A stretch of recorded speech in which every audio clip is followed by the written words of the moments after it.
What you cooking, man?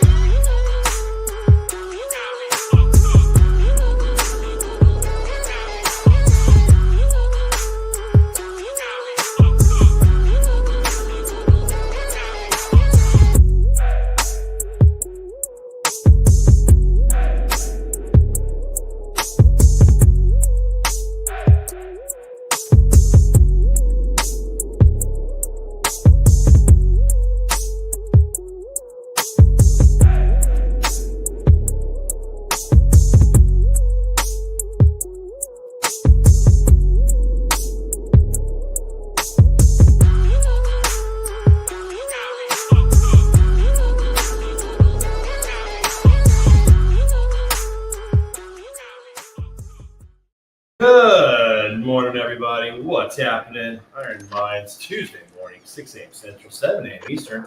Nick Clayton-Smith, what's happening, my friend? What's going on, brother? Happy belated birthday. Oh, hey, thank you. Appreciate that. Starting trip number 48 around the sun.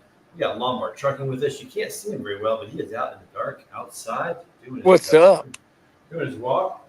Michael Lombard. Dude, can we just talk about the fact that I got to hang out with you for a little bit, Matt, and that was just glorious. That was glorious. It was glorious. Matt's was a great time. I know. I normally have my stick with my light with me, and I do apologize. I'm just going to try to find that. Matt's was amazing. Absolutely amazing. As you can tell by my voice, Yes. my voice is still trying to make a comeback. Yeah, you had a good time. You did a lot of push-ups, I hear. It's been reported that you may have done a few push-ups. I think that's true. You may have frozen, but I think you did 1,200 push-ups, Nick. 1,200? 1,200. No, 1,694 for every property.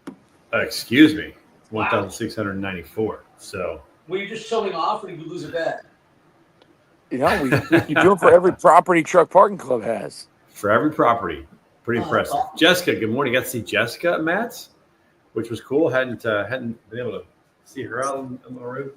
That was awesome. I saw her, Lombard. You sitting next to her on the plane, huh? Oh yeah, exactly. Yeah, I sat next to her on the plane ride back. Got her rock and rolling. She was talking about how important Iron Minds is to. It's almost be like she's part of the show. I mean, let's be honest. It's kind of like pretty sure she's part of the show at this point, which is great. Matt's was great. I got to tell you, like I said before, Matt's one of my favorite shows. You just see families all around. You see strollers everywhere. You see kids. You see spouses. You just see like everybody come together. Some of the trucks were so sweet. Man, I love going through that beauty pageant, just seeing all the trucks. That was just absolutely tremendous. It was just a good time. It was a really good time. Got Larry saying happy birthday to me in the Matt's Hall, which was fun. Trying to embarrass me a little bit, but I played along. Had a good time. That was a lot of fun. So Matt's is down. We got TIA next, although I'm not going to that one, and then we got the Broker Care Summit. So hard to believe it's April. Q1 is done. April Fool's Day. Question for you guys: do you pull April Fool's pranks, or do you not? Where are you at on that? Have you checked your text message from me already this morning? Well, I saw there was a text message, but it's just a picture, not a video. Well, that's the fool's joke right there. So yes, I do. Oh, thank you. Oh, that's what it is. Oh, because I'm sitting there clicking it like, dang it, come on, go. Yeah, that's the thing. It's a joke, and I have sent my father around the deep end with that thing before. Well, now that I know that I won't hit it. Now that I know it, I won't hit it anymore. I won't. Yeah, I'm going to share it this morning and see if I can't ruin anyone else's day. So.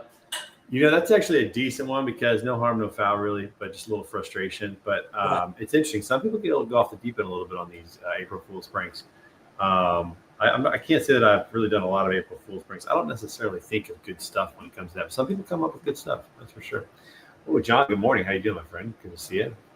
I love John's profile pic of little boys. Love that.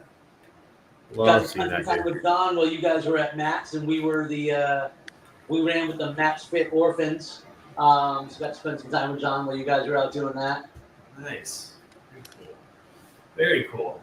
April Fool's Day. You were talking April Fool's Day. I'd participate a little bit because you gotta play it safe. Like it used to be really easy. It used to be you used to be able to crack jokes, and now you need to wonder, like, because like I remember like sometime in college, like a lot of people on April Fools to play the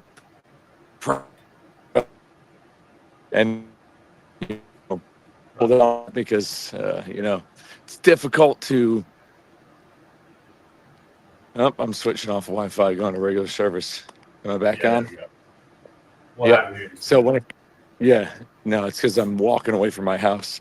So like you gotta always be careful. But the last couple of years, I played pretty well with April Fools. Like with one, I made a post. I was running for governor on Instagram.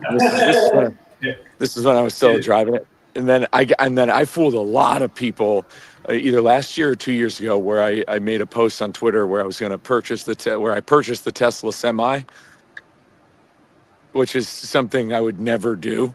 And and there's no like I don't think any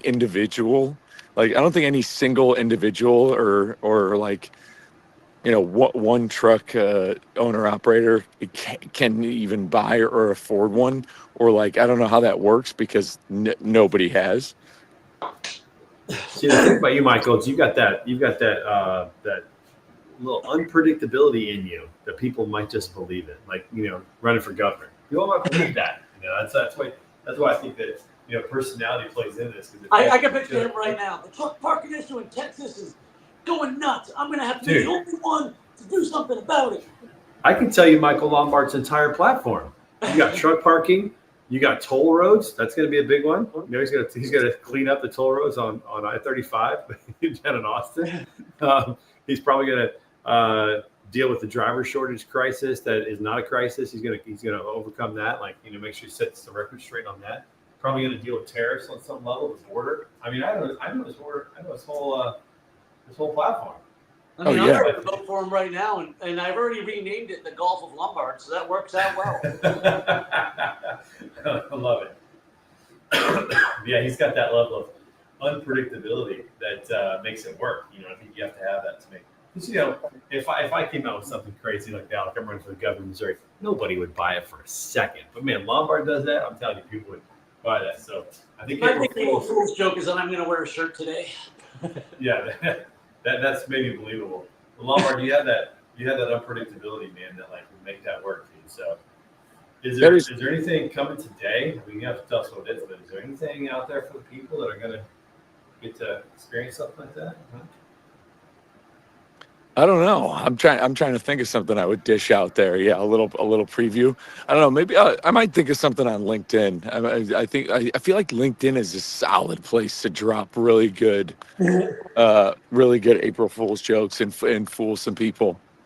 Well, I think it might be a combination. I think Twitter is a great place to start, and somebody could screenshot that and put it on LinkedIn. So it's not so much that you're telling the LinkedIn audience that they find out about it.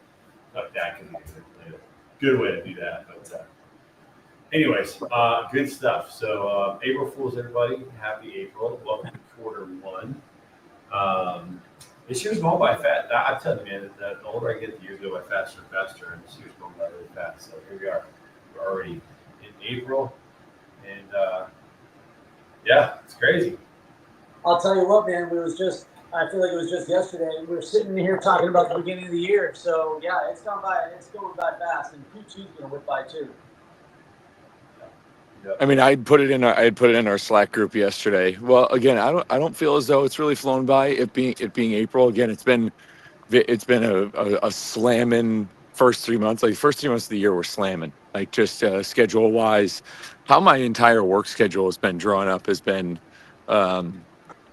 insane. Like I've been 7 days a week I'm like locked in on something. It's been a wild ride, but on top of still like I'm still coaching like too many classes at Orange Theory because we had some people come off the schedule, and so I had to come back on Sundays, and so my like there's still 11 classes I've been having to coach, and it's been it's not ideal, but I feel as though I kind of owe it to the head coach, and it's not that I hate doing it or that I don't want to be there. It just has to do, it's where I'm splitting my time. Like there's a lot more I'm trying to dedicate to Truck Parking Club, a lot more I need to, and I need to be leaning into that. But I'm just trying to fill time until we're able to bring on somebody new to the schedule.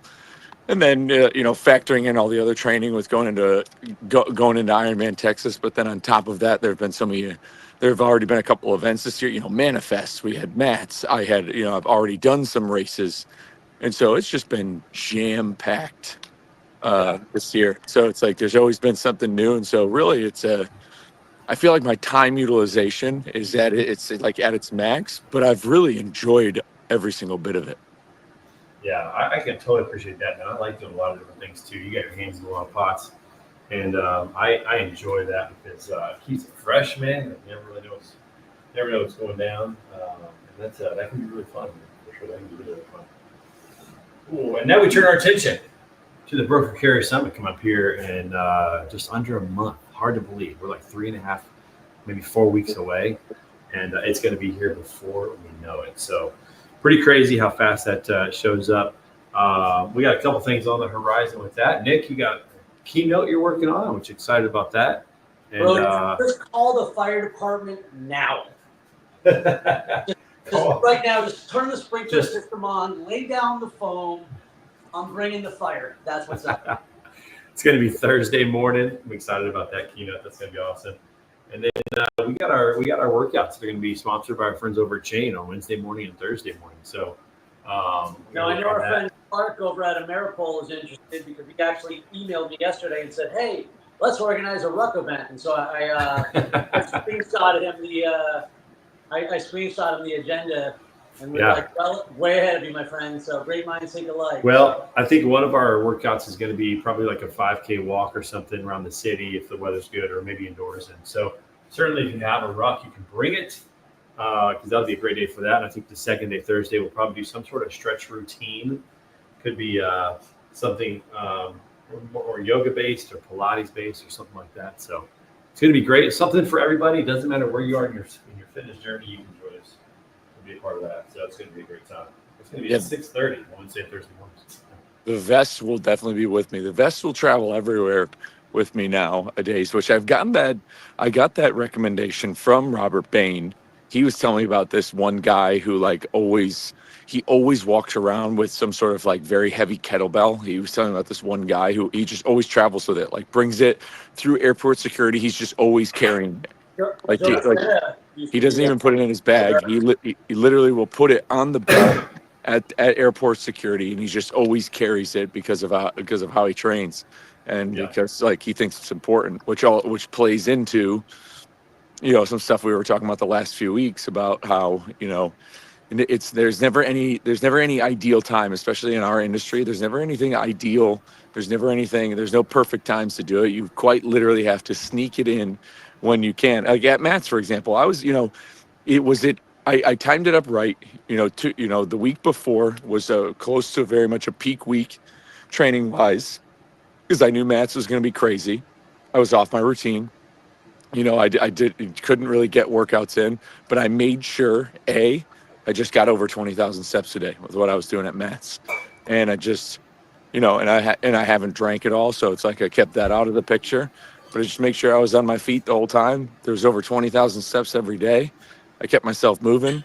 I slacked a little bit on water, but it is what it is. And now I just go right back into the swing of it. There's a lot of people who think that if as soon as you miss a day, if you fall off some sort of routine, people get hung up on routines. It's good to have a routine. It's good to have habits, but then if you don't stick with that routine, if something happens and it railroads your entire thought process, then what's the point of the routine in the first place? Right. If the one minded, the whole idea of discomfort, has to do with how you navigate that discomfort, whether it be physical, mental, anxiety ridden, however it be, how you navigate that discomfort is really where the growth comes from. So if you have this routine and all of a sudden it's off, is it going to railroad your entire all of your entire goals? Just like if you make a mistake at work, you're not going to, are you just going to quit? I failed, I'm going to quit my job and lose everything. No, you're going to fix it. We've talked about that on the show. Too many people are all or nothing. I tend to fall in this category of all or nothing. If you're on a diet, for example, if you're on an eating plan, and then you have a day that like you're at a wedding and you can't really control the food that's going to be there, whatever, something happens. And then it's like, well, I messed up today. I guess it won't matter tonight or tomorrow. And, people get into these bad thought processes because they're too much all or nothing. And I think you're right. Like routines are good, but they can't be the end all be all. It's an easy excuse. And I actually, my video was on this yesterday because I said how every day is a new day. So, Sunday I had a terrible diabetes day, which meant I also had to eat a lot more sugar than I would have liked to. And I felt bad about myself. I felt bad in terms of diet. It got in my head in a lot of different ways. And so, most of my videos are just self-talk. And I thought about it for a second. And I'm like, what does that have to do with today?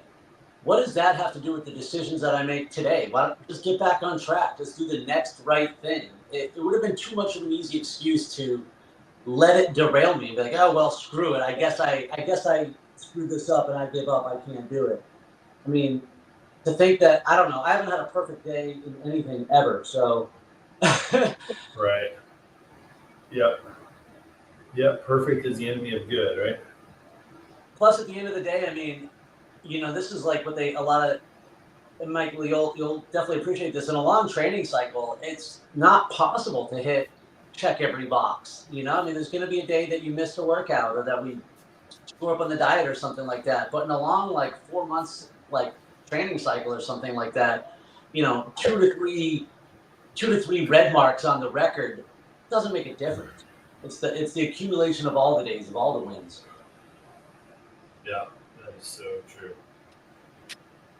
All right, well, boys, got to give you an update on the frozen shoulder here. Been going to rehab the last 3 weeks, at least once a week, usually twice a week, 1 time a week, 3 times a week. And I got to tell you, this thing's miserable, but it's progress. And I'm realizing how much I have not taken care of the muscles around my shoulder, and that's kind of a problem. So right now, I'm doing an exercise where I'm squeezing my shoulder blades together, almost like trying to hold a pencil together. And I can feel my left shoulder blade moving, and I'm just now starting to feel, after 4 weeks, my right shoulder blade moving. And part of frozen shoulder is that your right shoulder blade, or whatever shoulder blade is there, is not functioning properly. And so now it's about getting back that mobility, getting back the muscles, just doing some different exercises. And it's a slow process, but I'm committed to it. My pastor had frozen shoulder. I just found out about this Sunday. He had frozen shoulder. It took him 9 to 12 months to get back. I got to get back faster than that. I can't take that long. That's terrible. Dude, the injury sideline. I'm still dealing with the golfer's elbow, the suicide elbow. Yeah. The adductors are making progress. I ran the Spartan race in Boca in Palm Beaches this weekend, and I got back into competitive heat in the first lap. So that was good because when I raced in Jacksonville a few weeks ago, I was mostly concerned about not getting figured out by the tourists. And but I ran into competitive heat, and I definitely felt the adductors, but nothing more than a little bit of use, I suppose. I did a second lap, which I just did for fun, although it only took me 5 minutes longer the second lap than it did the first. So it's good to know that those are coming back. That's why today I started integrating a little bit of speed work, a few pickups in my run. So as frustrating as it is, I mean, it was 3-4 weeks ago where I couldn't walk. I did 1 mile and it took me 17 minutes. And it's the consistent application of the rehab, of the little things that can get us back, and just got to integrate it into our daily lifestyle, because otherwise it's just going to be something else that falls apart. Yeah, it is the consistent habit of daily rehab. That's where I feel like I am. Like just doing these little activities that feel like, man, this is so miserable just through doing this, but yet, man, it's like really helping out the shoulder. And I can tell where you get to a point and your shoulder starts to compensate, like it starts to do something different, starts to shake a little bit because it's not functioning properly. I feel the older we get, we feel every bad decision that we ever made. Yeah. But it's like we just said, it's not too late to start making better ones. Right. And this one right here, this was the worst. Watch this. This is terrible. So if I'm on my left shoulder, check this out. I can just go all the way up with no big deal. Works great. This one here, this is unbelievable. I can only go, watch this. Right there. That's as far as I can go. Whew. But I got to keep just pushing through. I actually, yeah, that's very similar to when I had a Parsonage-Turner syndrome. So I got nerve damage that I believe was set off by my second car accident, and I mean that's how my right arm was. I didn't even realize what was wrong until several days later when I went to go hang my jacket up and I couldn't. Yeah. Like I was literally like tipping over to try to lift my right arm above my head, and I was like, well, listen. Yeah. I remember there was I was driving and I was getting ready for I believe I was getting ready to run Austin Marathon for the first time, and I had for the holidays, Drea, my wife, had come with me like over the road in the truck. It was awesome. And on the way back, it was in January, just from sleeping in the truck, because we had like we were both sleeping on the bottom because the top bunk really just wasn't it didn't work, so we slept on the bottom. Like we didn't sleep in the two separate beds. And I woke up one morning, and just from how I slept, with however my shoulder was with my arm up and how it was, I woke up with a pinched nerve. Oh. And it was insane, to the point to where like any certain sudden movement, there was this shooting pain in my neck, and it was gnarly. And I remember I had come back to Austin to drop Dre off. I went to this chiropractor who kind of set it in the right spot, but but with a pinched nerve, it's just like anything. It heals with time, but you have to do the right thing. But I couldn't just stop running. And what's crazy is it actually helped me fix my form. And so there was a lesson in it, like fix some of my running form. So the only way I could run to where I didn't have like shooting pain coming from that pinched nerve was if I tucked my chin perfectly and then rolled my shoulders back, like like this perfect form where my chin was tucked, so that way my head wasn't forward and my shoulders were rolled back, and I would have to keep myself still as I ran. Yeah. Like I would have to really, really try to hold the muscle in my neck, so that way it was off the pinch of the nerve, and I had to do that. But I mean, it was pretty frightening, but it taught me to do that, to go into that perfect form. I also had to force myself to sleep on my back. I had to do, because I was so nervous with this impending race on the calendar. My first marathon as a driver. On there, I was like deathly afraid, but because I had the race on the calendar, if I didn't have the race on the calendar, I probably would not have done the due diligence in all of the corrective and recovery stuff I needed to do for that pinched nerve. It would have taken longer, but really within 3 or 4 weeks, it was gone, and it was completely fine. And I haven't pinched a nerve or anything like that since. So again, taking lessons, taking lessons from these minor setbacks. There's so much you can learn from the littlest, and it's just a pinched nerve. It's not like I had a torn ACL. It's not like I had runner's knee. It's not like I had anything that would have truly prevented me running. But but having it on the calendar, finding out the right information I needed to do to make it better, and then executing is all you can do, and it ends up working out. You probably never slept like that again either. Your arm up over your shoulder like that.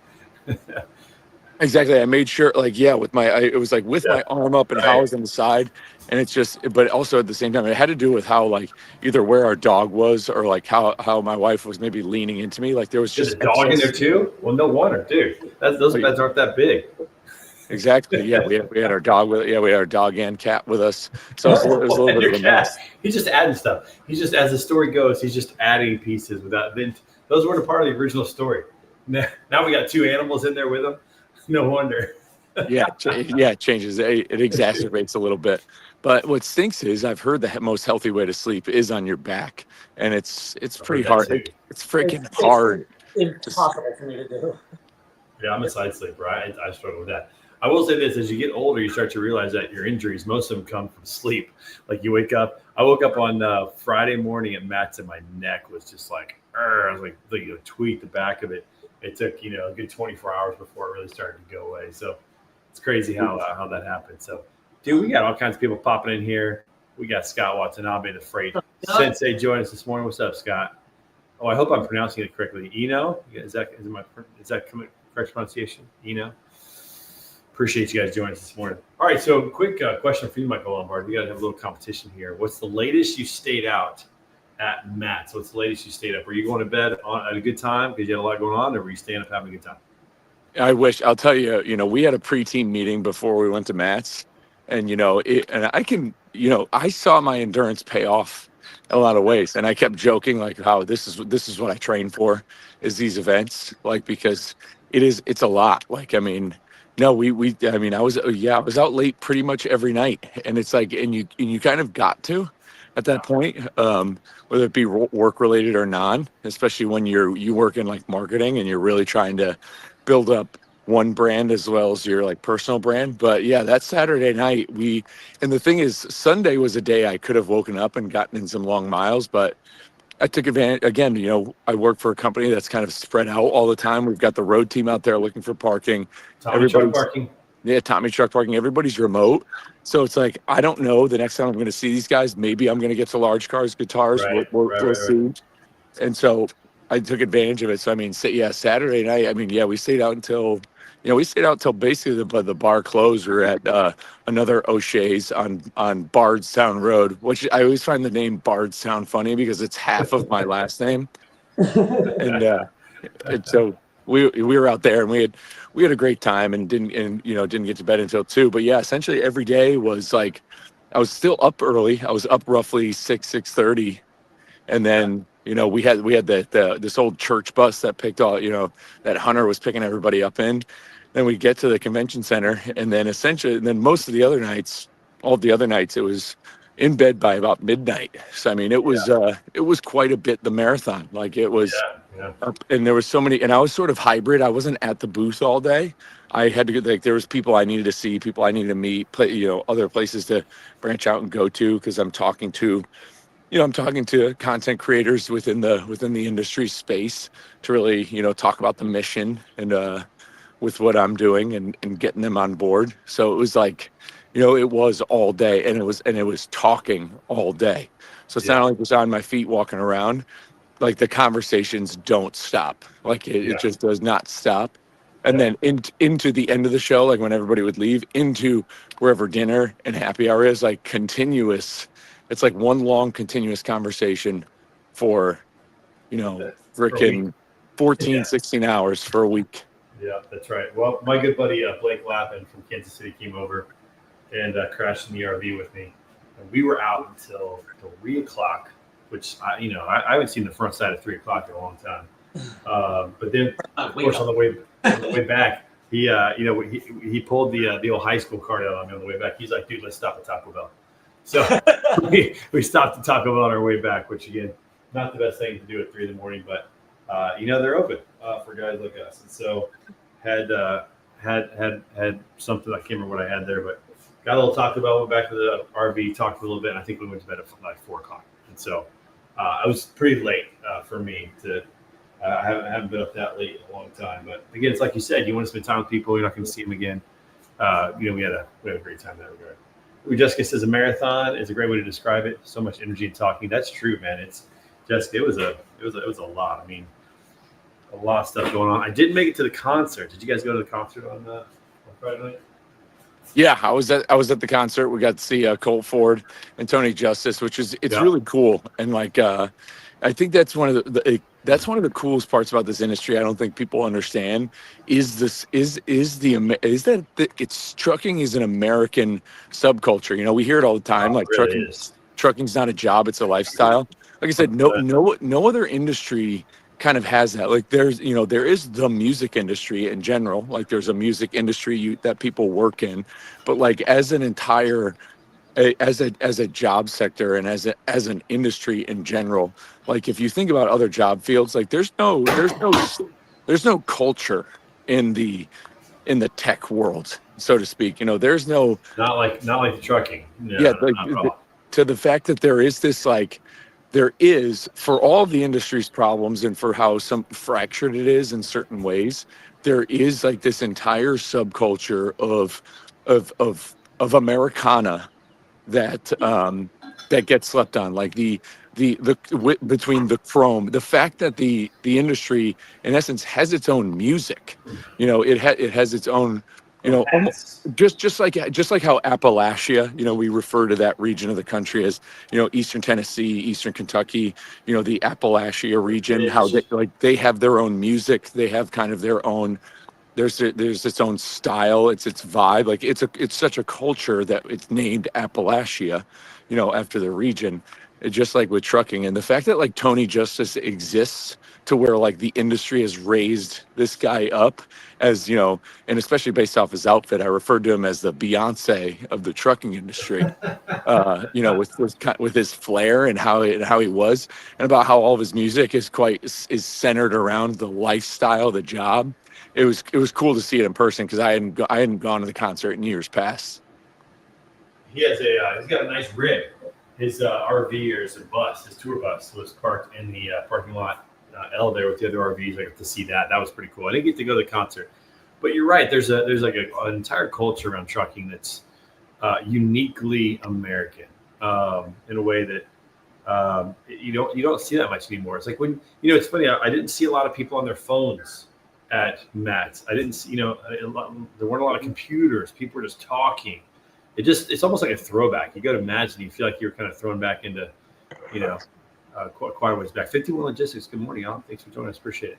But there's something special about that. When you go to Matt's, it just feels kind of old school, and it's kind of fun, to go back in time a little bit, which was great. But yeah, I got to see Tony Justice's bus.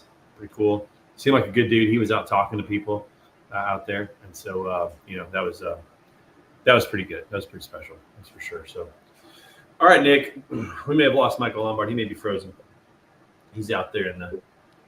Damn it. I'm here. Nice guy. Oh, there you are. Well, your video's frozen a little bit, Mike. We gotta. It's a good look. Some people when they freeze on these video things, they look weird. Michael looks, like focused. Like himself. It's almost like a thumbnail, like he did it on purpose. It is. It is like a thumbnail. It's impressive. It is for sure. All right, people. Well, listen. Hey, make sure that you're out there today, getting after it, doing whatever you can with whatever you've got. You might not have a lot today, but do something. Move. Go walk. Get some steps in. Do some stretching. Most importantly, find your tribe, find your group. And I love this quote by Albert Einstein: "Try not to become a person of success, but rather try to become a person of value." Oh, I love that. Like, how can you provide value to somebody in your life today, whatever that might be? Very, very important to do that. And with that being said, we're going to be right back here next Tuesday for Iron Minds. If you haven't signed up yet for the Broker Carrier Summit, make sure you do it. Go to brokercarriersummit.com. It's coming up here in about 3.5 weeks in Indianapolis. It's going to be a great time. Michael Lombard's going to be there. Nick Klingsmith's going to be there. Nick, final words, man. Parting words this morning. A buddy of mine I saw this weekend down at the Spartan race. His name is Ed. He's a former truck driver who used to go from truck stop to truck stop and make people do burpees and push-ups and squats with him. And he used to always say this. He used to say, "Pay your toll." So today, pay your toll. Let's go. I love that. It's almost like the whole thing, success is never owned. It's only rented. And the rent is due every day. All right. So make sure you get out there, do what you can. Find your tribe, find your team. Remember, as iron sharpens iron, so one person sharpens another. We're out of here. See you next week, everybody. Love you. Peace out. See ya. Bye.